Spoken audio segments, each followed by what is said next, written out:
Si votre enfant fréquente des toxicos, bah forcément, il y a un risque à être consommateur de drogue à ce niveau-là, quoi. Donc, les fréquentations est un facteur aggravant. Autre facteur aggravant, la santé mentale, les problèmes psychologiques. Je prends un exemple, en prison, plus de 30% des détenus ont des problèmes de santé mentale. Vous voyez, donc la santé mentale, c'est les problèmes psychologiques. Donc, il y en a, ils relèvent plutôt du soin. Or, il y a de moins en moins de places dans les asiles et tout ça, mais plutôt les gens en prison, alors qu'il y a des personnes, il faudrait plutôt les soigner à ce niveau-là. Autre facteur aggravant, les discriminations. Le racisme, on est dans un pays où il y a quand même beaucoup de discrimination, et donc c'est aussi un facteur aggravant à ce niveau-là, quoi. Autre dysfonctionnement, le fonctionnement des institutions. Hein. Il y a des institutions qui fonctionnent mal, il y a des institutions qui dysfonctionnent, mais pas que les institutions, les politiques, le comportement des politiques et le comportement des habitants eux-mêmes. Je prends un exemple, il y a une vingtaine d'années, quand il y a des jeunes qui se comportaient mal dans un quartier, les adultes, ils n'avaient pas peur, ils intervenaient. Hein, vous voyez, dans le temps, il y avait quand même plus de respect, chacun respectait un petit peu la personne âgée. Aujourd'hui, on s'aperçoit que les adultes ont peur des jeunes. On voit des jeunes, il y a 10 jeunes qui font du bruit dans un quartier, il y a 1000 habitants, on n'est pas capable de régler le problème de ces 10 jeunes en même temps. Vous voyez, parce que de plus en plus, les gens n'interviennent plus, parce qu'on est dans une société individualiste, parce qu'au bout d'un moment, c'est pas mon enfant, donc je m'en occupe pas. Alors que dans le passé, les adultes n'avaient pas peur, ils intervenaient dès qu'il y avait des problèmes. Vous voyez, donc chacun a une part de responsabilité. Et dernier des facteurs aggravants, c'est une question de choix. C'est pas parce que tu es pauvre, que tu es discriminé, que dans ta famille ça va pas, que tu as le droit de commettre un délit. Vous voyez, c'est la responsabilité de l'individu. Parce que si on regarde que les facteurs aggravants, on oublie la responsabilité de l'individu. Il est d'abord responsable. Moi, quand j'interviens en prison, la première chose que je dis aux détenus, si vous êtes en prison, c'est que vous avez commis soit des délits, soit des crimes. On part de là au départ. Après, ils vont parler, sinon ils vont se mettre dans la victimisation. Mais on part d'abord des actes en même temps, quoi. Donc, vous voyez, je vous ai mis. Quand je vais vous envoyer le PowerPoint, vous allez voir tous les facteurs. Je les redis, la pauvreté, la famille défaillante, les fréquentations, l'environnement violent, la stigmatisation, l'échec scolaire, l'oisiveté, la santé mentale, les discriminations et les dysfonctionnements institutionnels. Vous voyez, donc il y a quand même un certain nombre de facteurs. Et je termine sur ce côté-là de la violence. Et je le dis partout où j'interviens, ne tardez pas à vous occuper des jeunes, sinon ils ne vont pas s'attarder à s'occuper de vous. Donc, on a intérêt à s'occuper des jeunes si on ne veut pas que les choses s'enveniment. Donc, voilà un petit peu sur cette question de la violence. Là, je parle plutôt, moi, j'interviens sur la violence des jeunes. Des questions, Sandrine? Alors, Johanna a fait 2 retours, donc tu peux les consulter. Oui. J'en vois un. Après, cela ne veut pas dire que nous devons reproduire. Par contre, chaque jeune a besoin de trouver les bonnes rencontres. Oui, tout à fait, oui. C'est pour ça que les bonnes rencontres, c'est les médiateurs déjà en même temps. C'est-à-dire que tous les médiateurs, vous êtes des bonnes rencontres face à ces jeunes en même temps. Ils ont besoin de rencontrer des gens bien en même temps. C'est pour ça qu'il faut aller dans les lieux où sont les jeunes en même temps. Il ne faut pas laisser les jeunes entre eux, du moins les jeunes qui sont plutôt dans la délinquance, parce qu'ils s'endoctrinent entre eux, ils se montent la tête entre eux. Il faut mettre des gens honnêtes au milieu des gens délinquants, si on veut changer. Parce que ça sera la parole du délinquant contre votre parole. Si vous n'intervenez pas, ben, le délinquant aura toujours raison. Au bout d'un moment, il faut qu'il y ait d'autres personnes qui puissent avoir d'autres discours à ce moment-là, quoi. J'essaie de regarder d'autres questions. D'autres questions de Johanna. Nous devons être, nous, en tant qu'adultes, une bonne rencontre pour aider le jeune ou l'adulte pour l'aider à voir autrement. Oui, c'est ce que je viens de dire tout à l'heure, quoi.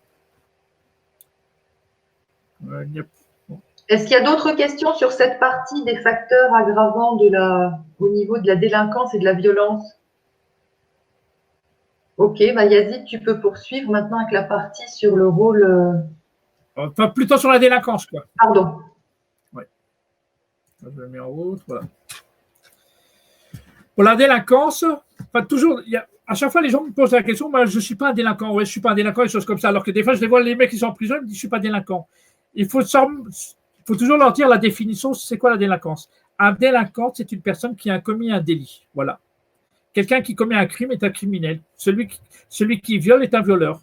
Donc voilà, celui qui a commis un délit on appelle un délinquant. Après, c'est un peu réducteur de mettre délinquant parce qu'on a l'impression que la personne est délinquant 24 heures sur 24. Non, il faut faire la différence. Ce sont une personne qui a commis un acte délictueux. Parce que si on dit délinquant, l'impression qu'après, c'est son statut, il n'est que délinquant. Les gens ne sont pas que délinquants. Ils ont commis un acte à un moment donné et le reste du temps, ils n'ont pas commis de délit. Donc, leur dire délinquant, forcément, c'est très dur pour la personne. Plutôt parler de personnes qui ont commis des actes délictueux. C'est un petit peu différent.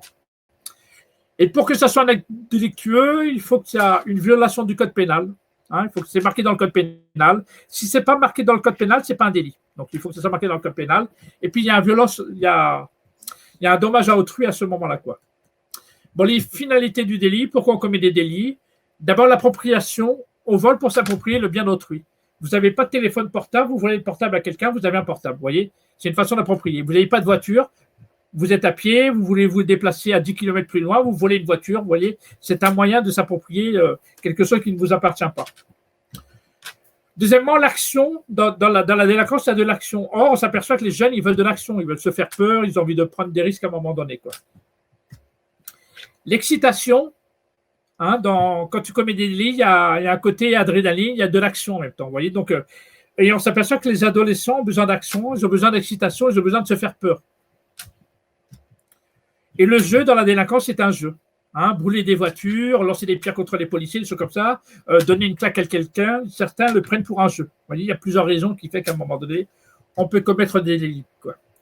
Pourquoi la délinquance? C'est un choix. C'est important toujours de dire le choix, parce que le choix, c'est d'abord, comme je l'ai dit tout à l'heure, c'est la responsabilité de l'individu. C'est un choix par défaut. C'est un choix par défaut parce que je dis, on n'est pas né délinquant, on le devient. Donc, au bout d'un moment, c'est un choix parce qu'au bout d'un moment, quelqu'un qui ne réussit pas dans la vie honnête, au bout d'un moment, il peut choisir la délinquance. C'est un choix.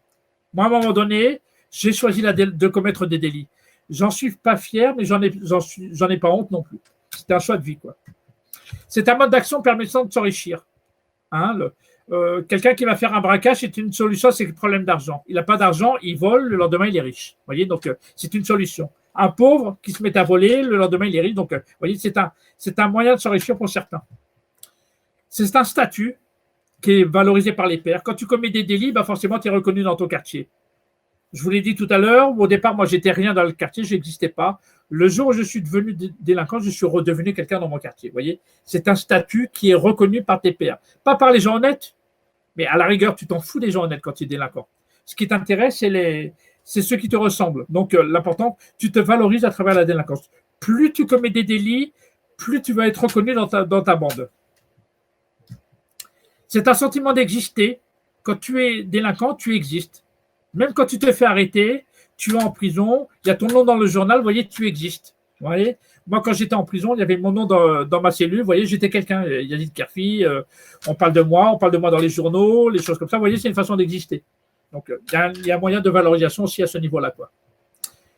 Et c'est une façon d'avoir du pouvoir sur les autres. Quelqu'un qui a une arme, qui sort une arme, il a du pouvoir sur les autres. Avant, il n'avait pas de pouvoir, il sort un flingue devant les gens, forcément, les gens ont peur de lui, donc forcément, plus les gens ont peur de lui, plus il a du pouvoir.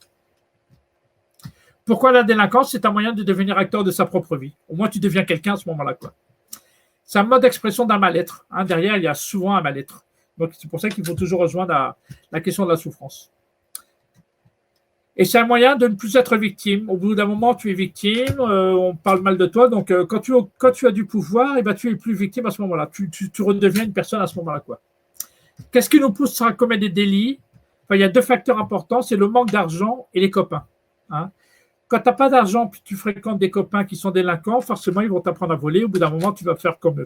Donc, il y a toujours le risque de commettre ce que font les copains, quoi. L'instigation, on est poussé à commettre des délits parce que tes copains, ils t'encouragent. Si tu commets un délit puis tes copains, ils disent bravo, ils applaudissent, ils apprécient ta démarche, forcément, tu as tendance à recommencer. C'est la différence que quand tu fréquentes des gens honnêtes. Si tu fréquentes des gens honnêtes et tu commets un délit, tous tes copains vont te rentrer dedans. Ils disent non, tu ne commets pas de délit avec nous, tu ne fais pas ça. Et donc, au bout d'un moment, tu vas rentrer dans le rang et tu vas te comporter comme les gens honnêtes. Par contre, si tu marches avec des délinquants, tu commets des délits et les gens, ils approuvent, forcément, tu auras tendance à recommencer. Vous voyez, ça dépend dans quel groupe tu te situes. Soit tu marches avec des gens honnêtes, et ils ne vont pas être d'accord et donc tu vas revenir dans le rang, te comporter comme tout le monde. Soit tu vas marcher avec des délinquants et au contraire, eux, ils vont approuver tes actes délinquants, quoi. Donc, l'approbation, on passe à l'acte parce qu'on sait que les copains sont d'accord. Donc, voilà, ça explique un peu. C'est ce qui montre un petit peu que ça dépend avec qui tu marches. L'aide, la présence de copains complaisants rend plus facile le passage à l'acte. C'est vrai que c'est rare qu'un jeune a commis un délit tout seul. En général, quand quelqu'un a commis un délit, ils sont souvent plusieurs au départ. C'est rare que quelqu'un ait commis un délit tout seul au départ. C'est souvent avec l'appui d'autres copains, puis on se sent plus courageux quand on le fait à plusieurs que quand on le fait seul. On le voit bien dans les émeutes urbaines. Quand tout le monde se met à dégrader ou à lancer des pierres contre les policiers, on aperçoit, comme tout le monde le fait, on aperçoit que ce n'est pas grave. Or, au niveau de la justice, c'est un facteur aggravant. Parce que commettre des délits en bande organisée, bah forcément, c'est un facteur aggravant et ta peine sera beaucoup plus sévère à ce moment-là, quoi. L'attrait de la. Donc, dans la délinquance, il y a du plaisir, c'est faire la fête, c'est avoir de l'argent facile, c'est qu'on est au-dessus des lois, c'est qu'on a du pouvoir. Donc, forcément, il y a un certain plaisir pour certains de commettre des délits, quoi. Est-ce qu'il y a des questions à ce niveau-là sur le. Je regarde au niveau de la délinquance. Bon, je vais essayer de lire les questions. Nous devons être, nous, en tant qu'adultes, une bonne rencontre. Bon, on l'a vu tout à l'heure. Souvent difficile à comprendre le processus psychologique qui a mené un délinquant à commettre un crime, car c'est bien de ça qu'il s'agit. Bah, parfois, moi, j'interviens en prison avec des personnes qui ont commis des crimes et puis qui ont 20 ans ou que 15 ans de prison. C'est-à-dire qu'à un moment donné, ils n'ont pas réussi à se contrôler. Ils avaient une arme dans la poche. Imaginez que quelqu'un a une arme dans la poche. On t'insulte, on insulte ta mère, des choses comme ça. Des fois, tu vas te péter les plombs, tu vas t'énerver, tu vas sortir ton arme, tu vas tirer sur la personne. Ça a duré 5 secondes, mais c'est trop tard maintenant. Vous voyez, tu n'as pas pu te contrôler. Mais c'est trop tard, la personne part pour 15 ans. Donc, la meilleure façon que ça ne vous arrive pas, il ne faut pas avoir d'arme dans les poches. Parce que si tu as une arme dans la poche et quelqu'un t'insulte, se comporte mal, bon, au bout d'un moment, c'est-à-dire qu'on a du mal à contrôler son agressivité. Et au bout d'un moment, les passants passent à l'acte en même temps. Souvent, les gens n'ont pas voulu peut-être tuer au départ, mais au bout d'un moment, forcément, dans le feu de l'action, dans l'excitation, dans la peur, au bout d'un moment, ils ont tiré parce qu'ils ont paniqué à ce moment-là. Donc, c'est pas facile de se contrôler. La meilleure façon que ça n'arrive pas, c'est qu'il ne faut pas avoir d'arme dans la poche, quoi. Ni un bout de bois, ni une pierre, des choses comme ça, parce qu'au bout d'un moment, les personnes ont du mal à se contrôler, quoi. D'autres questions? Après, les gens peuvent parler, même sans écrire, hein, si vous voulez prendre la parole de cette manière, quoi. Est-ce que par rapport à ce temps de présentation sur les facteurs aggravants, une définition de la délinquance et de la violence et des facteurs aggravants de l'une et l'autre des notions, est-ce qu'il y a des gens qui veulent réagir oralement en ouvrant leur micro, s'il vous plaît?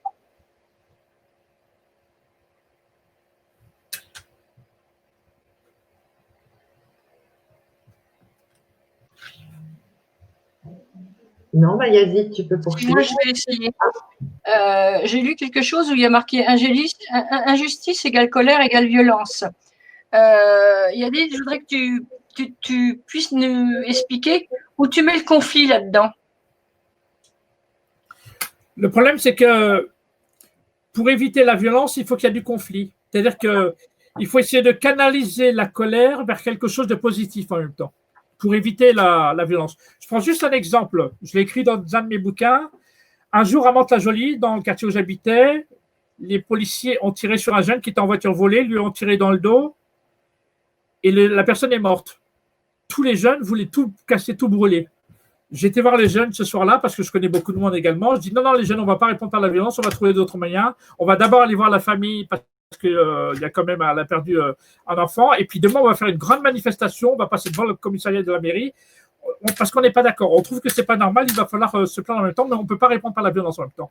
Donc, vous voyez, les jeunes allaient répondre par la violence. J'ai un petit peu calmé les choses et j'ai proposé, parce que si on ne propose rien, forcément, c'est la violence. Donc, j'ai canalisé leur colère vers quelque chose de positif. Le lendemain, on a fait de grandes manifestations et on a évité les émeutes. Le problème, c'est que la police n'a pas compris ma démarche. Comme moi, j'étais à la tête de la manifestation, les policiers m'ont accusé d'avoir organisé cette manifestation. Donc, ils n'ont pas compris que j'ai évité les émeutes. Vous voyez, il y a une incompréhension entre ce qu'on peut faire et le comportement de la police. J'étais à la tête de la manifestation, on a fait une manifestation et on a complètement évité les émeutes dans un quartier. Vous voyez, c'est que on a canalisé la colère des jeunes qui voulaient répondre par la violence. On a organisé un conflit. Organiser une manifestation, c'est un conflit. C'est comme si tu dis à un moment donné, les jeunes vont lancer des pierres contre les policiers. On organise une rencontre entre les jeunes puis les policiers. Les jeunes vont être en conflit avec les policiers. Mais dans le conflit, il y a de la parole. Dans la violence, il n'y a pas de parole. C'est-à-dire, on agit directement sur les. Vous voyez, donc il y a quand même une différence entre conflit et violence. C'est pour ça qu'il faut transformer la violence en conflit. Le conflit, c'est essayer de remettre de la parole à un moment donné. Parce que s'il n'y a pas de parole, les jeunes vont se monter la tête et ils vont réagir par la violence. Donc, essayer de faire la différence entre violence et conflit. Or, on a souvent peur du conflit parce qu'on pense que le conflit, c'est de la violence, mais le conflit, ce n'est pas de la violence. Hein, faites la différence entre violence et conflit à ce niveau-là, quoi. D'autres questions à ce niveau? Sauf qu'un conflit mal géré amène la violence. Tout à fait, oui. C'est pour ça qu'il faut essayer de gérer le conflit, mais que le conflit devienne de la parole. Parce que si le conflit est mal géré, forcément, ça peut déboucher sur de la violence, quoi.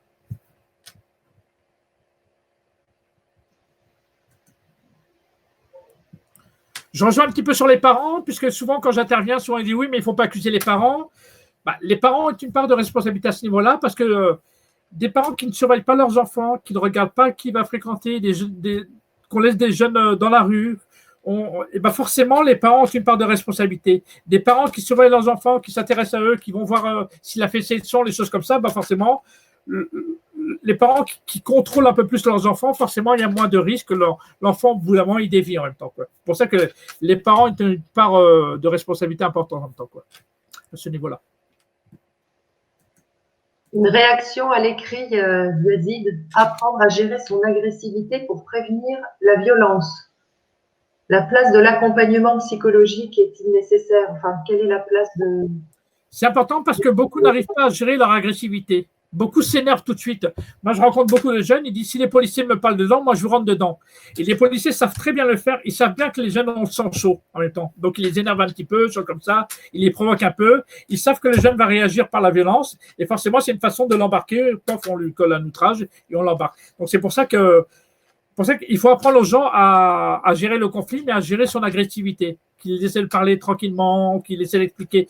Plus on est dans le dialogue, et moins il y aura de la violence. C'est-à-dire qu'à un bout d'un moment, s'il n'y a plus de parole, au bout d'un moment, les jeunes peuvent rentrer dans l'agressivité. Donc, il faut essayer de faire parler la personne, mais en même temps que la personne puisse rester dans le calme en même temps. Si on s'énerve avec eux, si on parle de plus en plus fort, la tension va monter à ce moment-là. C'est-à-dire qu'à un moment donné, il faut redescendre la tension et avoir une relation tranquille. Parfois, il faut l'éloigner du groupe avec qui il est et le prendre tout seul et au bout d'un moment, le laisser parler. Plus la personne va s'exprimer, plus elle va parler, plus elle va sortir sa colère et sa haine de l'intérieur de lui, mieux il ira à un moment donné. Au moins, il dira à la fin, ça m'a fait du bien parce qu'au moins, on m'a écouté à ce moment-là. Vous voyez, on a besoin à un moment donné d'être dans l'empathie, essayer de comprendre qu'est-ce qui s'est passé. Il faut laisser parler la personne. C'est pour ça que la parole, c'est plus fort que la violence. Il faut créer des moments donnés où les personnes puissent s'exprimer, y compris dans le conflit, y compris dans la colère. La colère, c'est positif.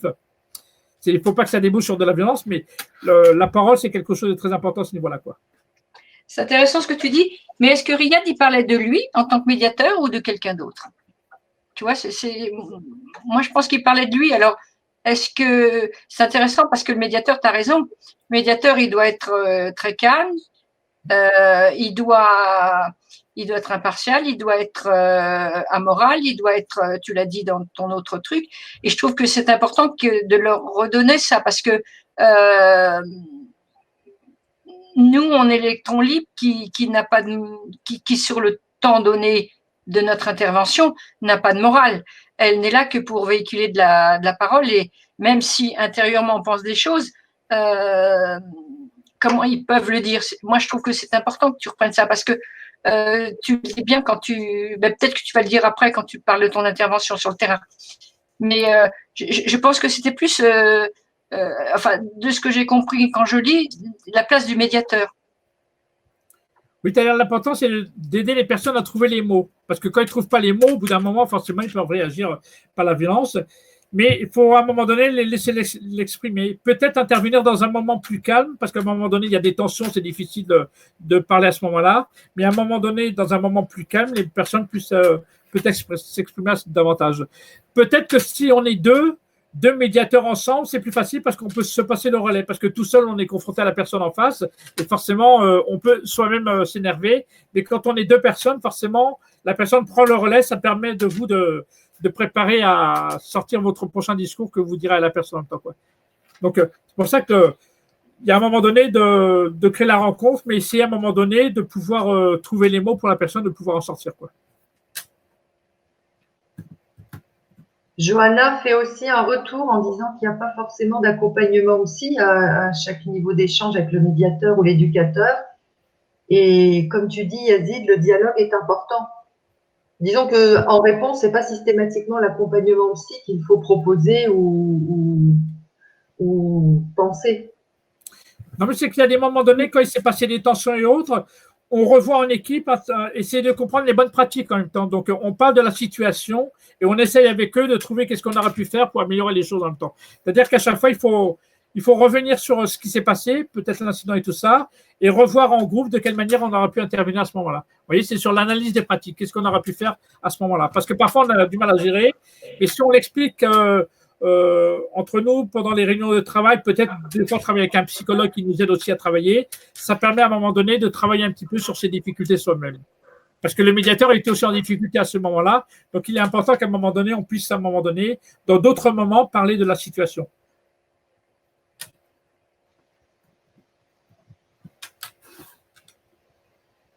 Il y a 2 retours encore. Nati, tu les vois? Le médiateur n'a pas de formation psy, ça relève des compétences humaines. Tout à fait, mais c'est pareil pour les enseignants, c'est pareil pour les policiers, ils n'ont pas formation psy et tout ça, forcément.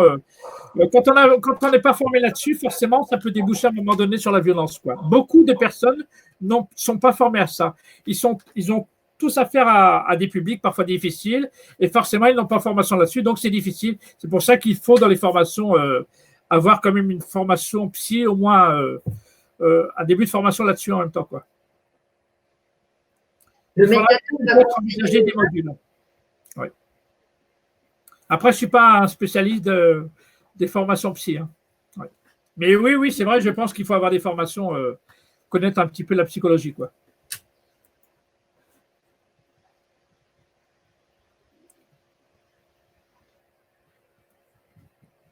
D'autres choses sur la délinquance? Cher aimerait prendre la parole. Vas-y, Cher. Oui, merci déjà Yazid pour le début de cette intervention très enrichissante. Moi, j'ai juste, en t'écoutant, je me dis, tu as parlé tout à l'heure d'une question de choix. Et quand je me mets dans le contexte un petit peu du jeune, on va dire jeune, hein, c'est plus facile, qui est dans un contexte, dans un banlieue, j'ai l'impression qu'il y a 2 offres. Il se trouve confronté à la question du choix que tu évoquais tout à l'heure, où il y a l'offre régulière de la société normale, on va dire, hein, régulière, et l'offre d'une société plus ou moins clandestine, violente, si on veut, mais délinquante et tout. Donc, par rapport à ces 2 offres-là, il doit choisir. Qu'est-ce qui peut rendre et qu'est-ce qui, à un moment, fait qu'on choisit d'aller vers une offre qui présente plus de risques plutôt que vers celle qui est celle de la société régulière? Est-ce que c'est parce qu'on se dit, mais si je prends cette offre-là, les règles ne sont pas faites pour moi, donc je vais aller dans la facilité, aller vers l'autre, quoi. C'est-à-dire, est-ce que finalement, on ne se trouve pas dans une situation où on a tous besoin des mêmes choses? Parce qu'on voit que beaucoup de personnes issues de ces contextes-là, quand elles réussissent, désirent les mêmes choses que ce qu'ils ont obtenu dans une société régulière. Est-ce que c'est finalement pas ça le fond de la question, quoi? Bah si, mais ce qu'il faut, c'est leur expliquer, parce que c'est facile hein, de vendre de la drogue et puis de gagner de l'argent derrière, leur faire la différence entre le bien et le mal. Il y a une question de valeur en même temps. Il y a des gens qui ont des valeurs, qui ne respectent certaines choses et d'autres qui ont moins de valeur en même temps.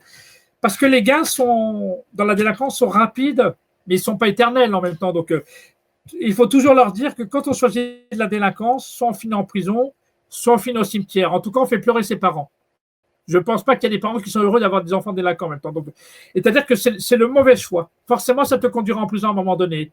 Parce que si on valorise les délinquants, moi, je n'ai jamais entendu quelqu'un qui commet un braquage, il dit tiens, je vais faire un braquage, et puis demain, je vais m'acheter une voiture. Ou alors, il va dire tiens, je vais faire un braquage, et demain, je vais aller en prison.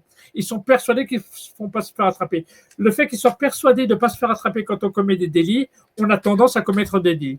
Il faut plutôt leur dire que quand tu choisis la délinquance, forcément, à un moment donné, tu vas te faire attraper. Forcément. Et donc, c'est pour ça qu'il faut plutôt leur parler de la réussite dans la vie honnête que de la réussite dans la vie délinquante. Dans les films de gangsters, on valorise les voyous.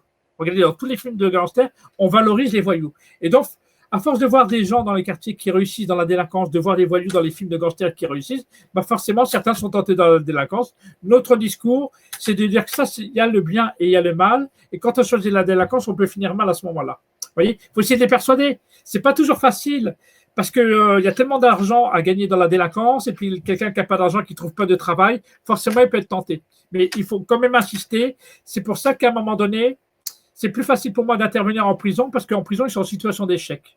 Et peut-être qu'en prison, ils se posent des questions pour dire, c'est vrai qu'à un moment donné, je n'ai pas choisi. Mais après, je vais vous parler un petit peu de la désistance, le processus de sortie de la délinquance. Ouais. C'est à nous de continuer à avoir un discours entre le bien et le mal, et que quand on choisit la délinquance, on finit forcément mal en même temps. Quoi. On ne peut pas réussir dans la délinquance. À un moment donné, on se fait attraper. La grande majorité des délinquants se font attraper à un moment donné. Quoi. D'autres questions. Donc, y a-t-il eu des tendances dans les actes de délinquance? La délinquance a-t-elle changé au fil des années? De la délinquance, il y en a toujours eu, de la délinquance. Peut-être qu'aujourd'hui, la délinquance est un peu plus violente parce que les jeunes se contrôlent un peu moins en même temps. C'est-à-dire, il y a plus d'armes. C'est vrai qu'il y a plus de délinquance, il y a plus d'armes. Mais en même temps, on est dans une société où il y a beaucoup plus d'argent en même temps. Dans une société de consommation où les jeunes qui n'ont pas d'argent fréquentent les centres commerciaux, où il y a plein de richesses autour de toi, et au bout d'un moment, certains peuvent passer à l'acte à ce moment-là. Donc, mais oui, c'est vrai qu'il y a plus d'armes aujourd'hui, il y a plus d'argent dans le trafic de drogue. Tout ça, ça a beaucoup changé. C'est-à-dire qu'avant, c'était une extrême minorité qui était dans la délinquance. Aujourd'hui, il y a quand même plus d'individus qui sont dans la délinquance à ce moment-là, quoi. L'écoute, si je me sens, bon, message de Johanna, si je me sens véritablement écouté, cela peut faire basculer mon expérience de vie. M'a appris, par exemple, si je me sens plus écouté et comprise par mes amis délinquants, alors c'est eux que j'irai voir ou l'inverse. Si les adultes sont plus attentifs, j'irai vers eux. C'est pour ça que je dis que on a intérêt d'aller vers eux, parce que si on va vers eux, ils restent entre eux. Et si on reste entre eux, la bande, elle vous attire vers le bas. Ce sont les adultes autour de vous qui vous attirent vers le haut. À vous de choisir. Soit on choisit avec une bande de délinquants et qui va vous conduire en prison ou au cimetière, soit on marche avec des gens honnêtes. Il y a peut-être des efforts à faire, mais au bout d'un moment, on arrivera à s'en sortir en même temps. C'est pour ça que dans la vie, c'est toujours des histoires de rencontres. Aurore pose une question sur les tendances dans les actes de délinquance. Est-ce que tu observes, bon, tu l'as déjà dit un peu est-ce que tu observes une évolution et laquelle, depuis le temps que tu pratiques, ça fait combien de temps que tu pratiques la médiation sociale? Bon, disons depuis ma sortie de prison, donc ça fait depuis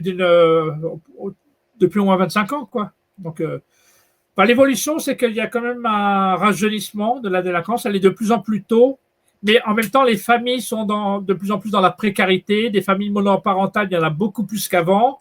Les quartiers deviennent vraiment des ghettos ethniques. On met des pauvres, on met que des personnes d'origine étrangère, que des personnes en difficulté dans les mêmes quartiers. Le fait de mettre que des gens en difficulté dans les mêmes quartiers, forcément, ça produit d'autres problèmes. Ce qu'il faut, c'est de la mixité. Avant, il y avait plus de mixité, donc c'est ce qui a changé en même temps. Donc, et puis Internet, c'est-à-dire que les réseaux sociaux, les jeunes restent entre eux parce que même quand ils sortent, ils sont dans leur réseau social et donc forcément, ils ne sortent pas de ce milieu en même temps. Les gens se mélangent de moins en moins. Chacun s'enferme dans son monde à lui. Et ils accusent forcément les autres d'être leur problème en même temps. C'est ça qui a beaucoup changé. Le chômage, il y a beaucoup plus de chômage aujourd'hui qu'il y a une vingtaine d'années. Il y a une vingtaine d'années, il y avait quand même plus de travail. Aujourd'hui, il y a quand même moins de travail. Donc, toutes ces raisons font que la délinquance est beaucoup plus massive aujourd'hui. Le trafic de drogue, avant, il y avait peu de trafic de drogue, il y a une vingtaine ou une trentaine d'années. Aujourd'hui, le trafic de drogue, et aujourd'hui, les dealers sont beaucoup plus riches que les braqueurs. Donc, forcément, acheter 1 kilo de shit et le vendre à la sortie d'une école, c'est pas très compliqué à faire en même temps. Donc, beaucoup gagnent de l'argent grâce au trafic de drogue en même temps, quoi.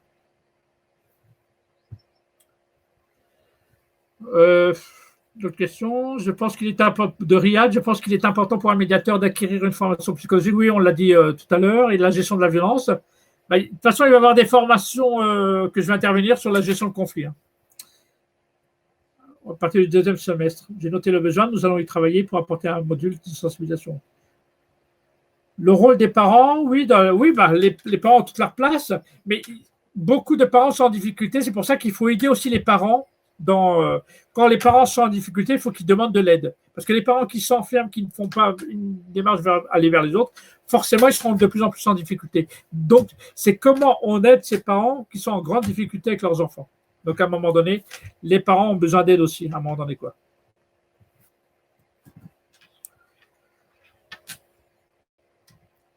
On va aborder un petit peu la question de la désistance, hein, puisqu'il reste un petit peu de temps, puis après on parlera. Je reposerai une question tout à l'heure, peut-être ça sera, mais elle est notée. Donc, on aborde un peu la désistance. Je vous ai parlé tout à l'heure des facteurs qui font qu'on peut devenir délinquant, l'ennui, l'oisiveté, les fréquentations et autres. Maintenant, on va parler plutôt de quels sont les facteurs qui font qu'on sort de la délinquance. Parce que la grande majorité des gens qui sont passés par la délinquance, à un moment donné, retrouvent une vie normale. On n'est pas délinquant toute la vie. On est souvent le plus délinquant à l'adolescence, vers 14, 15 ans. Ça monte jusqu'à l'âge de 20, 25 ans, 30 ans. En général, après l'âge de 30 ans, la très grande majorité des personnes sortent de la délinquance et retrouvent une vie normale. Donc, quels sont les facteurs qui font qu'on sort de la délinquance? Il y a plusieurs facteurs. Le premier des facteurs, c'est le choix. À un moment donné, les personnes décident d'arrêter d'être délinquants. Décident parce qu'ils disent, bon, j'en ai marre d'aller en prison, j'en ai marre de me faire arrêter, j'en ai marre de cette vie, ok, j'ai gagné de l'argent, mais j'en ai marre de faire des allers-retours. Et à un moment donné, ils décident de changer. C'est une question de choix. Parfois, il y en a qui tombent en prison et ils disent, bon, cette fois-ci, j'étais en prison, j'arrête, la prochaine fois, j'arrête. Quelqu'un qui a été à garde à vue. Donc, vous voyez, au bout d'un moment, les personnes décident d'arrêter la délinquance à un moment donné. C'est toujours la question de choix. Deuxième des facteurs de sortir de la délinquance, c'est la maturité, c'est une question d'âge. À 15 ans, on n'est peut-être pas très mûr dans sa tête, on ne réfléchit pas forcément suffisamment. Quand on a l'âge de 20 ans, quand on a 25 ans, quand on a 30 ans, on est un peu plus mûr dans sa tête et au bout d'un moment, on décide qu'en fin de compte, la délinquance, ce n'est pas le bon choix. Moi, je préfère vivre une vie tranquille, une vie honnête, quoi. Vous voyez, il y a une question de maturité. Avec l'âge, c'est pour ça qu'il y a moins de délinquants après l'âge de 30 ans, qui ont 40 ans, qui ont 50 ans, qui ont 60 ans, que des jeunes qui ont 15 ans, qui ont 20 ans. Vous voyez, il y a la question d'âge à ce niveau-là, quoi. Autre raison de sortie de la délinquance, c'est une prise de conscience. Hein. Quelqu'un se met à réfléchir, il y a une prise de conscience, au bout d'un moment, il décide d'arrêter parce qu'il trouve que c'est pas bien, parce qu'il trouve que c'est du mal, parce que peut-être on fait pleurer sa mère, parce que peut-être que, en fin de compte, il commence à avoir de l'empathie pour la personne. Vous voyez, quand on commence à avoir de l'empathie, quand on commence à penser aux victimes, au bout d'un moment, on réfléchit, on a peut-être une prise de conscience et on décide d'arrêter à ce moment-là, quoi. Autre raison de sortie de la délinquance, c'est trouver du travail. Il n'y a pas de mystère. Hein. Quelqu'un qui sort de prison et qui trouve du travail en sortant de prison, il y a moins de risques qu'il continue à être délinquant. Quelqu'un qui a du travail, qui a un salaire à la fin du mois, que toute la journée il est occupé, vous voyez, il s'ennuie moins parce que toute la journée il va travailler, que quand il travaille, il va fréquenter des gens honnêtes, des travailleurs avec lui. Donc peut-être ça va devenir leurs amis, donc il va les fréquenter. Donc forcément, à partir de là, la personne décide d'arrêter la délinquance. Quelqu'un qui travaille, il sait que le lendemain, il va falloir se réveiller de bonne heure pour aller travailler, donc il va moins sortir le soir. Vous voyez, le travail, trouver un travail stable, fait qu'il y a moins de risques de délinquance. Moi, quand j'interviens en prison, les détenus me disent, monsieur, je vais essayer, moi, je vais arrêter de faire des conneries, je vais essayer de trouver du travail, mais monsieur, si je ne trouve pas du travail, qu'est-ce que vous voulez que je fasse? Vous voyez, donc, quand on a du travail, il y a moins de risques d'être délinquant. Autre raison de la sortie de la délinquance, c'est le logement. Quelqu'un qui a un travail et qui a un logement, forcément, qui a un domicile, forcément, il y a moins de risques. Moi, je connais des gens qui sont délinquants, ils n'ont pas de travail, ils n'ont pas d'argent, ils n'ont pas d'appartement, bah forcément, le risque de délinquance est plus important. Quelqu'un qui a du travail, qui a de l'argent, qui a un appartement, au moins, il est chez lui, il peut se poser dans la rue, dans les halls d'immeubles, il est chez lui, forcément, il y a moins de risques. Donc voilà, le travail et le logement est quelque chose d'important. Autre facteur de sortie de la délinquance, c'est des rencontres positives. On a parlé tout à l'heure des rencontres. On peut faire des rencontres négatives et puis on peut faire des rencontres positives. À un moment donné, la personne a fait des rencontres positives. Il a trouvé une personne qui l'a aidé à un moment donné, qui lui a tendu la main, qui lui a donné un message d'espoir, qui l'a soutenu. Vous voyez, tout ça, c'est des rencontres positives. C'est pour ça que les médiateurs, mais comme les travailleurs sociaux et autres, sont que des rencontres positives. Plus les personnes vont rencontrer des personnes positives, moins il y a des risques de délinquance. Donc, c'est pour ça qu'à un moment donné, il faut pouvoir les rencontrer, quoi. Autre facteur de sortie, c'est la rencontre amoureuse. Dans les rencontres positives, il y a la rencontre amoureuse. Quelqu'un qui tombe amoureux, qui trouve une femme, qui vit avec elle, forcément, il y a moins de risque de délinquant. Surtout si la femme a dit soit tu me fréquentes, soit tu fréquentes tes copains, mais les deux, pas les deux. Et souvent, la personne qui a eu souvent beaucoup de carences affectives dans sa vie, une fois qu'il a connu l'amour, qu'il a connu une femme, forcément, il y a des tendances qui sera beaucoup plus souvent avec sa femme qu'avec ses copains délinquants. Vous voyez, donc le travail, un domicile, et puis avoir une femme, il y a beaucoup moins de risques. Donc, quand on parle de la rencontre amoureuse, il y a souvent parfois une vie maritale, on vit en couple, et le mariage. Donc, forcément, quelqu'un qui a trouvé un travail, qui a un domicile et puis qui a une vie de famille, forcément, il y a moins de risques de délinquants, de commettre des délits, quoi. Autre facteur de sortie de la délinquance, c'est la naissance d'un enfant. Il y en a, ils le disent, dès que j'ai un enfant, moi aujourd'hui, ça y est, j'ai un enfant, je ne commettrai plus de délits, quoi. Donc, vous voyez, avoir trouvé une vie de famille stable. Et ça, c'est un grand des facteurs de la sortie de la délinquance, quoi. Autre facteur, c'est l'estime de soi et la confiance en soi. Beaucoup de personnes qui sont dans la délinquance n'ont pas confiance en eux. Là, il y a une mauvaise estime de soi. Ils disent, de toute façon, moi, je suis rien, je m'en sortirai jamais, je ne trouverai jamais de travail. De toute façon, ça ne va pas, je ne suis pas bien dans ma peau, des choses comme ça. Vous voyez, ils n'ont pas confiance en eux. Donc, c'est pour ça qu'il y a un gros travail à faire sur l'estime de soi et la confiance en soi pour pouvoir en sortir. Certains, c'est la religion. Ils s'en sortent parce que la spiritualité, ou alors, ça y est, ils se sont mis dans la religion. Je ne parle pas de l'extrémisme, je parle de la religion, parce que dans la religion, il y a des choses bien. Il y a aimer son prochain, faire un travail sur soi-même, faire des belles actions. Donc, pour certains, c'est une façon de sortir de la délinquance, quoi. Puis d'autres raisons, c'est le changement de vie. C'est-à-dire que tu arrêtes de sortir le soir, tu ne fréquentes plus les cafés, tu ne traînes plus dans les quartiers tard le soir, tu ne fréquentes plus certains endroits en même temps. Tu changes de milieu social. Avant, tu fréquentais des voyous, des délinquants. Aujourd'hui, tu fréquentes plutôt des gens honnêtes. Vous voyez, tu as changé de milieu social. Et plus tu changes de milieu social, moins il y a des risques de retomber dans la délinquance. Quelqu'un qui sort de la délinquance, mais qui continue à fréquenter des voyous, il y a quand même un risque qu'il peut retomber dans la délinquance à ce moment-là, quoi. Et puis, autre raison, c'est l'échec dans la délinquance. Quelqu'un qui réussit dans la délinquance n'a peut-être pas envie de sortir de la délinquance, mais quelqu'un qui est en échec dans la délinquance a plus envie de sortir de la délinquance. C'est pour ça qu'il est très important d'intervenir en prison ou alors d'écrire à des détenus, parce que là, ils sont en situation d'échec dans la délinquance. Et quand tu es en situation d'échec, peut-être que tu as envie de réfléchir, de faire autre chose à un moment donné. Ça, c'est les grandes sorties de la délinquance. Je vous redis les grandes sorties de la délinquance, c'est le choix, la maturité, la prise de conscience, un travail stable, un logement, des rencontres positives, une vie de famille stable, la naissance d'un enfant, l'estime de soi, la confiance en soi, la religion et la spiritualité, le changement de vie, le changement de milieu social et l'échec dans la délinquance. Ce sont les grands facteurs de la délinquance et le terme, c'est la désistance. Le terme qui explique le processus de sortie de la délinquance, c'est la désistance. Voilà en gros sur cette partie, des questions sur la sortie de la délinquance. Sachez que, pour revenir à moi, la très grande majorité de mes copains qui étaient avant des délinquants, aujourd'hui ne sont plus délinquants. La plupart sont mariés, ils ont un travail, ils ont un domicile. Ils ne sont peut-être pas très riches, mais au moins ils disent, maintenant j'ai une vie tranquille, ok, je ne gagne pas beaucoup d'argent, mais j'ai ma femme, j'ai mes enfants, ça me suffit. Vous voyez, la très grande majorité décide de retrouver une vie normale. On n'est pas délinquant toute la vie. L'important, c'est d'en sortir le plus tôt possible. Mais on peut sortir le plus tôt possible s'il y a un travail sur soi-même, s'il y a des rencontres positives. C'est pour ça que le rôle des médiateurs est quand même très important à ce moment-là. C'est forcément aller rencontrer ces personnes en partant du principe que les délinquants sont des personnes en difficulté. Donc, c'est à nous d'aller vers eux, d'essayer d'être des porteurs d'espoir. Nous sommes avant tout des porteurs d'espoir. Nous essayons d'apporter de l'espoir à des personnes qui ont parfois plus d'espoir, quoi. Je regarde les questions. Le choix par la motivation. Oui, il faut trouver de la motivation. L'idéal, c'est de faire un métier qui vous plaît, quelque chose qui vous intéresse.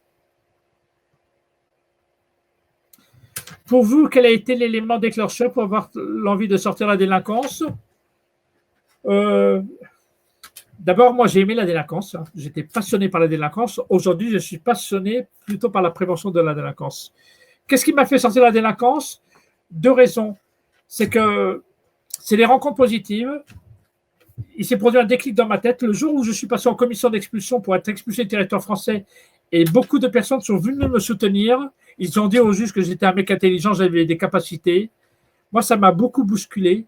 C'était la première fois de ma vie que les gens regardaient plutôt mes qualités que mes défauts. Avant, les gens ne regardaient que mes défauts. Ils disaient, c'est un voyou, c'est un nul, c'est un bon à rien, des choses comme ça. Donc comme tout le monde disait que j'étais un nul, un bon à rien, forcément, je me suis toujours comporté comme un nul et un bon à rien. Le jour où les gens ont plutôt regardé mes qualités que mes défauts, parce qu'on a quand même tous plus de qualités que de défauts. même le pire des criminels a plus de qualité que de défauts. Et donc ça a produit un déclic dans ma tête. Grâce à eux, je n'ai pas été expulsé. Pour leur faire plaisir, j'ai décidé de changer. Vous voyez, la première, c'est le déclic, c'est qu'à un moment donné, les gens ont plutôt regardé mes qualités et c'est ça qui m'a fait changer, quoi. Après, je n'ai pas récidivé parce que moi, j'étais passionné par le travail social. M'occuper des autres, faire du travail social, c'est devenu une passion pour moi, ce qui fait que je n'ai jamais récidivé. Mais en même temps, je travaille sur des domaines que je connais. J'aime bien intervenir en prison, j'aime bien intervenir sur les quartiers, j'aime bien travailler avec des gens qui sont dans la délinquance. Donc, vous voyez, je me sens utile dans mon travail. Quand on se sent utile et quand on est valorisé dans son travail, on a tendance à ne pas récidiver. Bon, une question de Marianne. Pour vous, quel a été l'élément déclencheur? Bon, je viens de le dire, c'est la rencontre et puis faire un métier utile qui me plaît. La disponibilité de modèles positifs qu'on peut imiter. La disponibilité de modèles positifs qu'on peut imiter. Oui, c'est-à-dire que il faut être disponible, il faut être là au moment donné où la personne a besoin de vous. Des fois, vous êtes là, mais vous pouvez laisser vos coordonnées. La personne vous appelle. Peut-être que la personne, elle n'est pas prête vous avez dit quelque chose à la personne, vous lui avez passé des messages d'espoir, vous lui avez dit des conseils. Peut-être qu'il n'est pas prêt. Mais en tout cas, dites-les quand même parce que ça va rentrer dans leur tête et ils vont s'en rappeler tout le temps. Et à un moment donné, peut-être qu'il va prendre leur téléphone. Peut-être que là, ils ne sont pas prêts, mais peut-être dans un mois, peut-être dans un an, il va venir vous voir. Il dit, tu te rappelles, un jour, tu m'as dit ça, et ben aujourd'hui, j'ai envie de m'en sortir. C'est pour ça qu'il faut toujours tendre la main. Mais des fois, les gens ne sont pas prêts tout de suite, mais peut-être que ça va venir à un moment donné. En tout cas, ça rentre dans leur tête. Et à un moment donné, peut-être que ça va sortir à ce moment-là, quoi.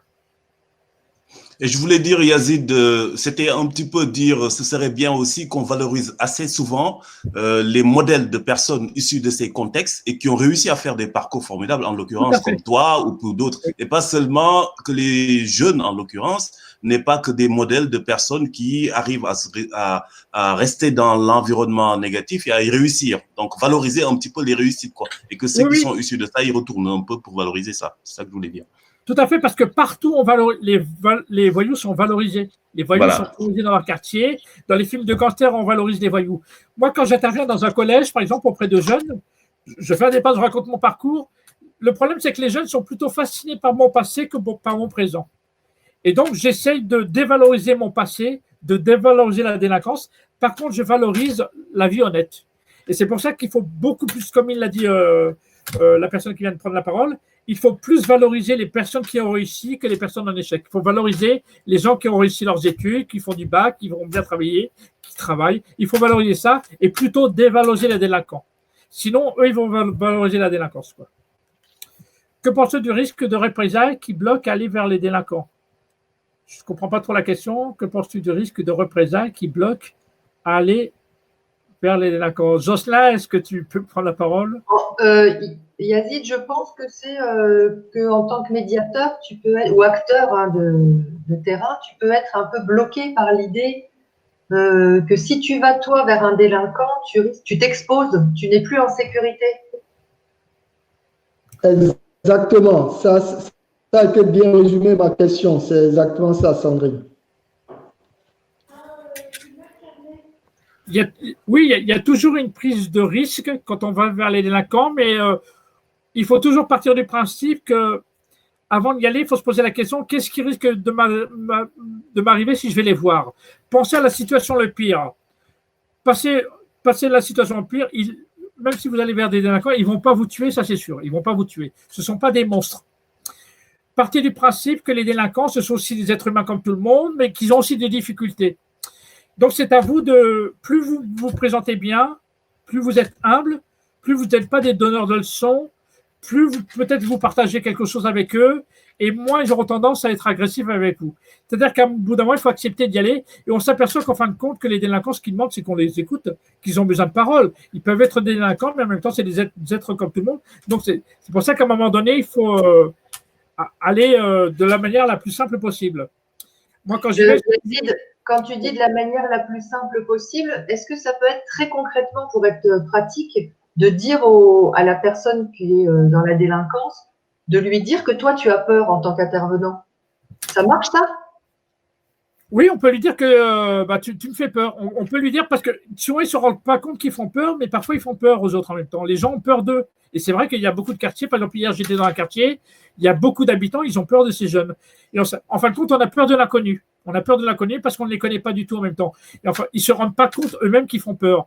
Mais l'important, c'est pas que seulement parler de leur peur, c'est-à-dire on fait une démarche vers eux, dire est-ce qu'on peut parler ensemble? Est-ce qu'on peut échanger?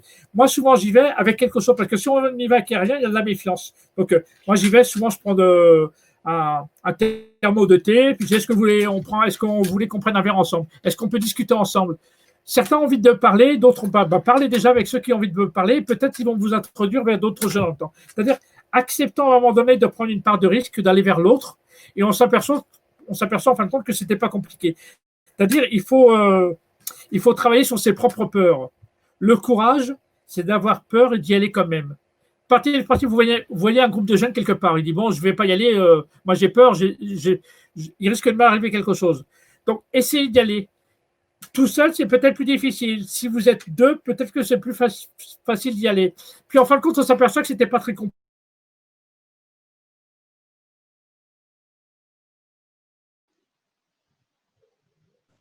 On n'entend plus, Yazid.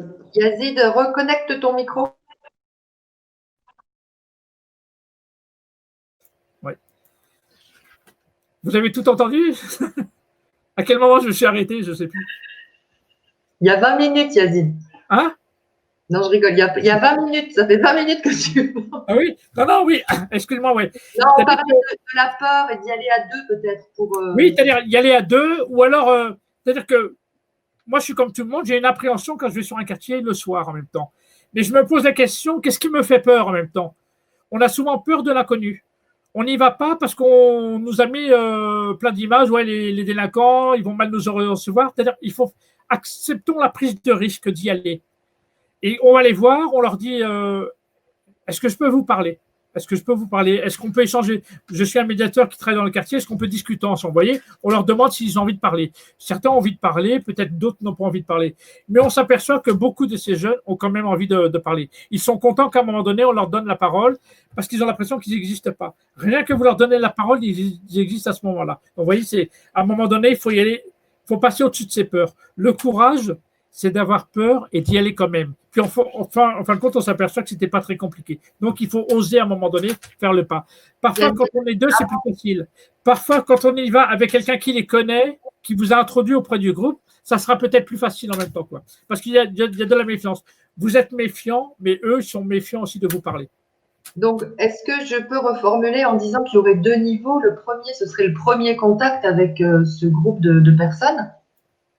Et puis ensuite, une fois que tu as établi le contact, moi, je me posais la question à savoir comment tu procèdes. Tu dis que l'importance, donc avec la parole est importante, mais quel type de parole? Tu apportes concrètement des conseils, tu les amènes à prendre conscience, tu leur donnes tu fais des explications un peu sur les leçons de la vie. Comment tu procèdes concrètement pour ensuite, une fois que tu as eu ce contact avec eux, l'entretenir et puis aller plus loin? Moi, c'est simple. Moi, j'y vais souvent avec quelque chose où je vais partager avec eux. Je prends un exemple. Je connais personne dans un immeuble. Je dis, pourquoi faire? J'y vais. Vous pouvez y aller. La première fois, il dit, je vais aller les voir et je vais me présenter pour leur dire que je suis médiateur dans le quartier. Donc, on va peut-être se rencontrer plus. C'est-à-dire, j'y vais. On se présente auprès des jeunes. Il dit, est-ce qu'on peut discuter? Est-ce que je peux parler avec vous? Il dit, voilà, je suis médiateur, je suis affecté dans le quartier. Voilà ce que je fais dans mon travail. On m'a dit de travailler dans ce quartier. Je fais de la médiation. Mon boulot, c'est que ça se passe mieux dans le quartier, qu'il y a des meilleurs rapports entre les jeunes et les adultes. Et mon boulot, c'est de vous écouter. Comment vous allez? Qu'est-ce qui va? L'important, c'est de créer, d'abord, vous présenter. Il est très important de vous présenter. Parce que si vous ne vous présentez pas, comme ils sont un petit peu parano, ils pensent que vous êtes flic. Ou ils pensent que vous êtes une balance. Ils pensent que vous voulez leur faire du mal. Donc, dites-leur, je suis médiateur, mon boulot, c'est d'améliorer les relations, c'est de vous écouter, peut-être remonter, si vous avez des revendications, je peux les remonter, c'est passer du temps avec vous, vous voyez, c'est un petit échange comme ça. Au départ, au fur et à mesure, ça va créer de la confiance, et au fur et à mesure que ça crée de la confiance, ils vont peut-être parler davantage, on peut les faire parler. Comment vous allez? Comment ça va dans le quartier? Est-ce que vous cherchez du travail? Est-ce que vous cherchez des choses? C'est comme plus on a de la confiance, plus on peut parler d'une manière un peu plus intime avec eux. Comment ils vont? Comment ça va dans leur famille? Est-ce que vous cherchez du travail? Comment ça va avec la police? Pourquoi vous restez comme ça dans les halls d'immeubles? Jusqu'à quelle heure vous restez? Vous voyez, au bout d'un moment, on est un petit peu plus intrusif, mais avant, il faut créer cette relation de confiance. Moi, j'y vais souvent. Une façon d'y aller, je prends un thermo, je mets du thé dedans, je mets des gobelets et je fais le tour des halls d'immeubles et je dis aux jeunes, vous voyez, j'ai un thermo de thé, est-ce que vous voulez un verre de thé? Vous voyez, c'est une façon de me présenter. Il me dit, ouais, bah pourquoi pas, ouais, je veux bien un verre de thé. Vous voyez, donc je leur sers le thé. Et donc, je leur sers et puis je bois un verre de thé. Il dit, ouais, bah, c'est sympa quand même ce que tu fais. Pourquoi tu es là? Bah, voilà, bah, j'explique. Moi, j'y vais. C'est la préfecture qui m'a demandé de venir parce qu'il y a quelques problèmes dans le quartier. Moi, je suis médiateur, donc j'essaie d'intervenir. Vous voyez? Mais c'est plus facile quand on partage quelque chose avec eux. Vous voyez? Donc, vous allez, ou là, vous venez une petite table, vous offrez, est-ce que vous voulez un café, des choses comme ça. Donc, l'important, c'est d'échanger quelque chose avec eux. Soit vous y allez, vous vous présentez, voilà, je suis médiateur, voilà le travail du médiateur. Même s'il dit, ouais, mais les médiateurs, ça ne sert à rien, ben vous êtes à vous de défendre le métier de médiateur. Mais l'important, même s'il dit ça ne sert à rien, même si c'est du conflit, au moins il y a de la parole. Et plus il va y avoir de la parole, plus ils vont parler, et plus vous allez voir, ça va créer de la confiance, quoi. Il faut accepter de parler, y compris dans le conflit. Aurore, vous voulez prendre la parole? Vous l'avez demandé.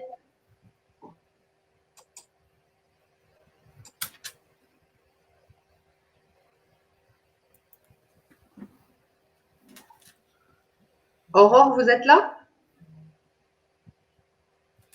Si j'avais une question de Marianne, avez-vous rencontré des difficultés en faisant la prévention de la délinquance, menace, intimidation?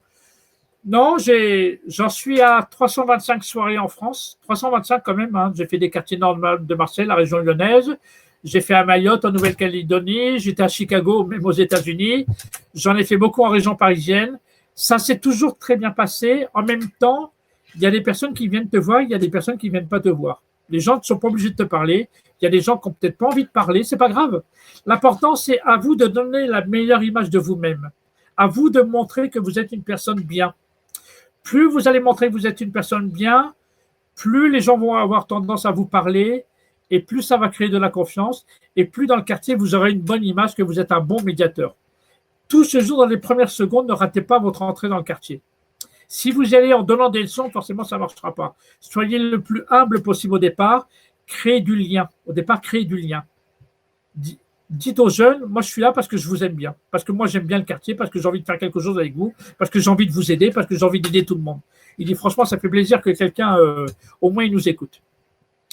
Donc, c'est ça, c'est essayer d'avoir une image positive de vous-même, mais que votre démarche dans le quartier soit positive et que les gens apprécient votre démarche en même temps, quoi. Donc, vous voyez, tout se joue dans votre posture, votre façon de vous présenter.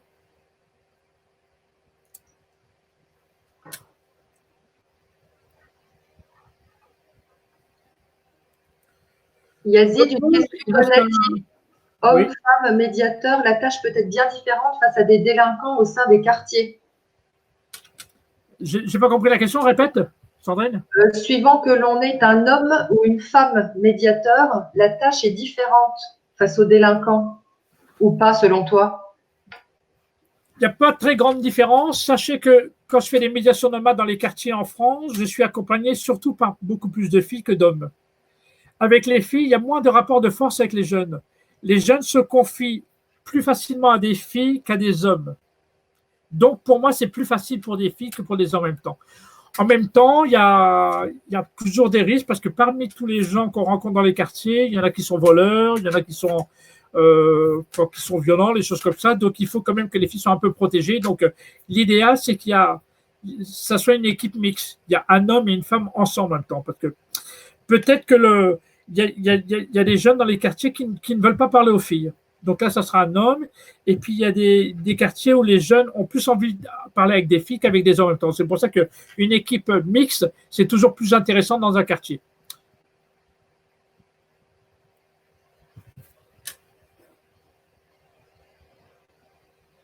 Après, il ne faut pas dire seulement le terme délinquant parce que c'est un peu réducteur. Ce sont des individus comme tout le monde, mais qui, pour certains, ont commis des actes délictueux. Parce que délinquant, c'est un forme, on dit délinquant égale violent,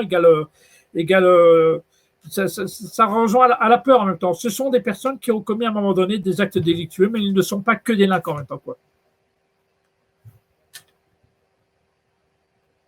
Mais sachez que je n'ai jamais eu des problèmes dans tous les quartiers où j'ai été en France. Hein. Mais parce que j'avais une bonne attitude, les gens ont apprécié ma démarche. C'est pour ça que ça tient beaucoup à la posture que vous tenez face aux autres en même temps, quoi. Est-ce que tu invites des stagiaires observateurs? Oh, il y a plein de stagiaires qui m'accompagnent, il y a des gens différents. Il y a même des policiers, des fois, qui peuvent m'accompagner. Il peut y avoir un juge, il peut y avoir des élus, n'importe qui.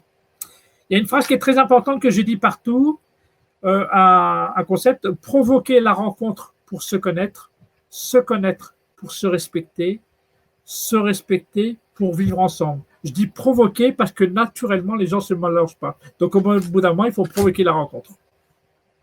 Est-ce que tu invites des stagiaires observateurs dans ton travail? Oui, il y a beaucoup de stagiaires qui m'accompagnent, des bénévoles, des gens qui ont envie de faire des terrains, des gens qui n'ont jamais été de leur vie dans un quartier, puis qu'une fois ils vont, et forcément, et les gens dans les quartiers sont très contents de voir des gens qui sont différents d'eux. Ils ont envie de voir des gens qui vivent dans les beaux quartiers, ils ont envie de voir des bourgeois, ils ont envie de voir des blancs, ils ont envie de voir des femmes, ils ont envie de voir des gens différents d'eux, quoi. Ils en ont marre d'être entre eux, ils veulent voir des gens différents d'eux, quoi. Enfin, la question la plus importante dans les mots que je dis, c'est le mot amour, quoi. Ils ont besoin d'être aimés, quoi. Et donc, c'est pour ça qu'à un moment donné, moi, je dis toujours, moi, je vous aime bien. Moi, je viens parce que je vous aime bien, parce que j'aime bien les quartiers, j'aime bien venir vous voir, j'aime bien discuter avec vous, quoi. Et peut-être qu'à un moment donné, il dit, franchement, ça fait plaisir. En général, les gens ne nous aiment pas. Il dit, de toute façon, personne ne nous aime, nous. Ben, si, moi, je t'aime bien. Moi, je fais ce bout-là. Moi, je travaille le soir parce que j'ai envie de vous rencontrer, parce que je vous aime bien. Et j'ai envie de faire quelque chose avec vous. Je ne sais pas quoi, mais rien qu'il voit que votre envie, que vous êtes motivé, il dit, franchement, ça fait plaisir que quelqu'un est motivé. En plus, il vient la nuit alors que personne ne vient nous voir la nuit. Ben, on s'intéresse à eux. Ben, rien que ça leur plaît. Yazid, est-ce que tu peux répéter ta phrase, les principes sur lesquels provoquer la rencontre? Ça sera dans le PowerPoint que je vous envoie.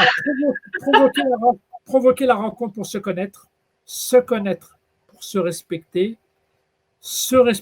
pour vivre ensemble. Et je le dis bien, provoquer parce que naturellement, les gens ne se mélangent pas. Moi, quand je vais voir les jeunes, je les provoque. Parce que si on ne provoque pas, comment voulez-vous les rencontrer si à un moment donné, on n'y va pas? C'est pour ça qu'au bout d'un moment, il faut accepter le risque, il faut accepter d'avoir un petit peu peur, mais on y va quand même. Travaillez sur vos peurs. En fin de compte, on a peur de quoi? On a peur de l'inconnu. C'est comme des jeunes, tu sais, les caïds dans les quartiers, les grands costauds là, qui ont peur de rien. Vous ne les faites pas traverser une forêt en pleine nuit, parce qu'ils ont peur d'une araignée.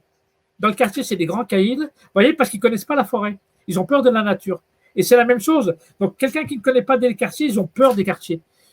Ça ne fait pas peur un quartier en vrai, quoi. On a peur, c'est-à-dire on a peur de l'inconnu. C'est pour ça que travaillez sur vos propres peurs. Travaillez sur les préjugés que vous avez. Donc, travaillez là-dessus. En fin de compte, on a des individus comme tout le monde, sauf que les délinquants sont des gens blessés. Hein, tout à l'heure, Johanna le dit très bien. La plupart, ce sont des gens blessés qui vont mal, qui sont en souffrance en même temps. Donc, on ne va pas voir des délinquants, on va voir des gens en difficulté. On va voir des souffrants. Et nous, on est un peu des médecins, on va essayer de les soigner. On va essayer de les guérir aussi de notre côté, quoi. Ce n'est pas des délinquants qu'on va voir, ce sont des personnes en difficulté. Et ça change tout. Des soignants du lien. Oui, on est des soignants du lien. Je regarde le temps, Yazid, il est 11h30. T'as tout Je suis presque confiné, je suis chez moi, je suis tranquille. Est-ce qu'il y a des personnes qui souhaitent réagir? Je pense qu'on arrive au terme de ta présentation, hein, prévue. Je ne dis pas que tu peux encore…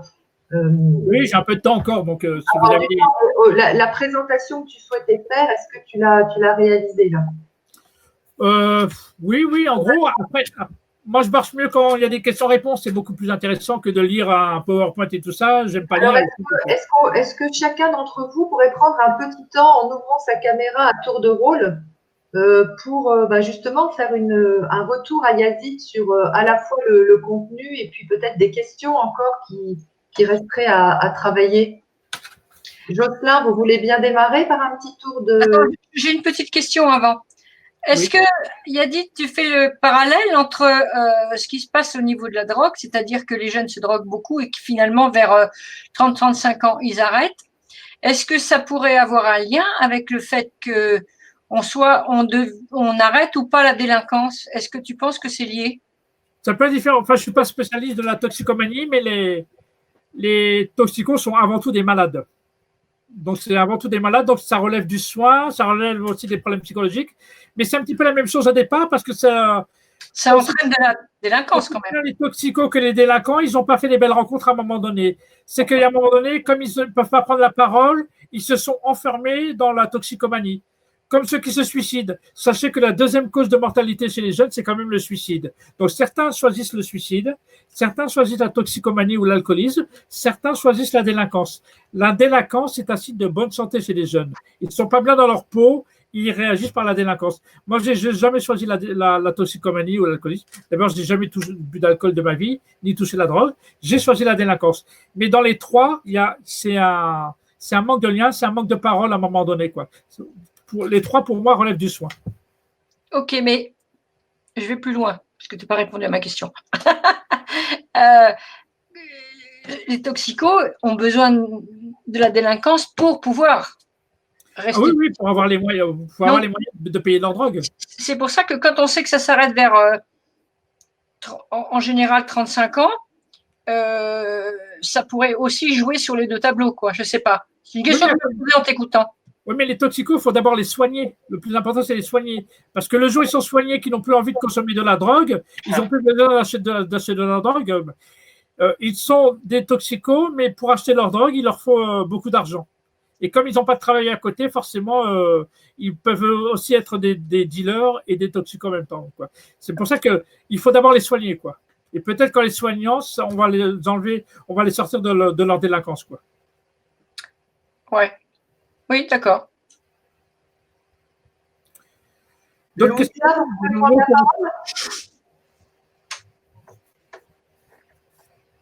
Louisa, vous avez demandé la parole ou pas? Et après, Jocelyn. Bon, Jocelyn. Ok, alors, bon, très bien. Je vais déjà dire que ça fait la deuxième fois que je suis Yazid et chaque fois j'apprends quelque chose, hein. Et c'est un sujet qui me passionne très, très souvent. D'abord, dans mon quartier, parce que je suis président de conseil citoyen dans mon quartier. Et deuxièmement, sur le plan professionnel, je suis médiateur quelque part d'autre. Donc, alors, je le vis très souvent et je cherche souvent des solutions parce que j'ai la même... je comprends que c'est des gens qui sont en difficulté. Mais la plupart des responsables administratifs et tout n'ont pas la même conception de la situation. Et donc, du coup, c'est un peu difficile d'aborder le sujet. Alors moi, ça m'a appris beaucoup de choses et franchement, je crois que c'est bien. Alors, la première chose que je crois dans ce que j'ai appris, c'est-à-dire qu'en tant que médiateur, il faudrait qu'on ait une formation pour certaines personnes, je crois que c'est important, sur la confiance en soi et l'image de soi. Ça, c'est très important. Ça va beaucoup aider parce que le premier frein, c'est ça.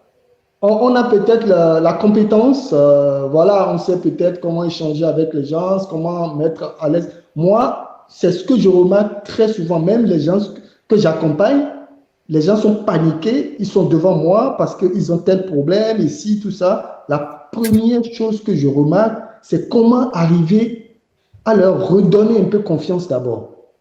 Et c'est ça toujours marché.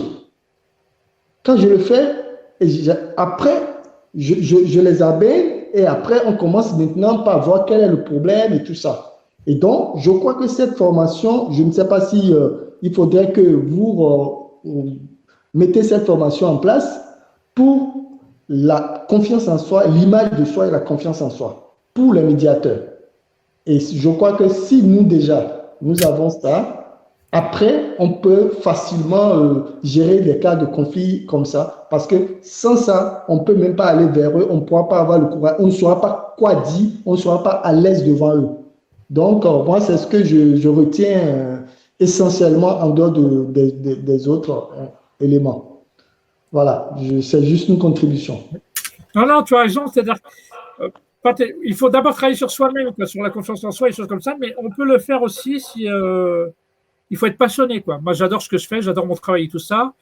Et on peut tricher avec tout ce qu'on veut sur l'individu, mais on ne triche pas avec les yeux. Avec les yeux, on voit tout de suite si la personne s'intéresse à vous ou pas en même temps, quoi. C'est pour ça que la posture, le regard, la confiance en soi, c'est très, très important. Parce qu'on a en face, si on n'a pas confiance en soi, on va voir des jeunes qui n'ont pas confiance en soi en face, bon, forcément, ça est difficile. Donc, c'est pour ça qu'il faut être extrêmement motivé dans ce qu'on fait. Et partez du principe que votre travail, c'est une mission. C'est une mission. La mission, c'est d'améliorer ce vivre ensemble entre les uns et les autres. C'est d'aider des individus. C'est plus qu'un travail, c'est une mission. On doit aider les personnes en même temps, quoi. Donc Yazid, j'ai posé la question à tous, c'est-à-dire de quelle manière ils vont réinvestir assez concrètement les éléments que tu leur as transmis. Pas compris la question? J'ai demandé aux participants en guise d'évaluation la manière dont ils pourraient, ils imaginent réinvestir ce que tu as transmis. J'espère. Mais la question, elle est pour moi ou elle est pour eux? Elle est pour tout le monde, pour les participants, moins pour toi. Oui. Après, j'aimerais bien faire du terrain avec eux, quoi. Peut-être que ça se fera un jour. Donc, les personnes réagissent en disant que les gens, globalement, sont hésitants à prendre la parole en direct. Hein. Il y a plein de messages, hein, quand même. Comment? Il y a plein de messages qui ont beaucoup apprécié l'intervention. Voilà, Bacta dit qu'elle n'attend que ça, que tu viennes avec les personnes, les médiateurs sur le terrain. Ah, mais moi, le plus, c'est le terrain, moi. Hein.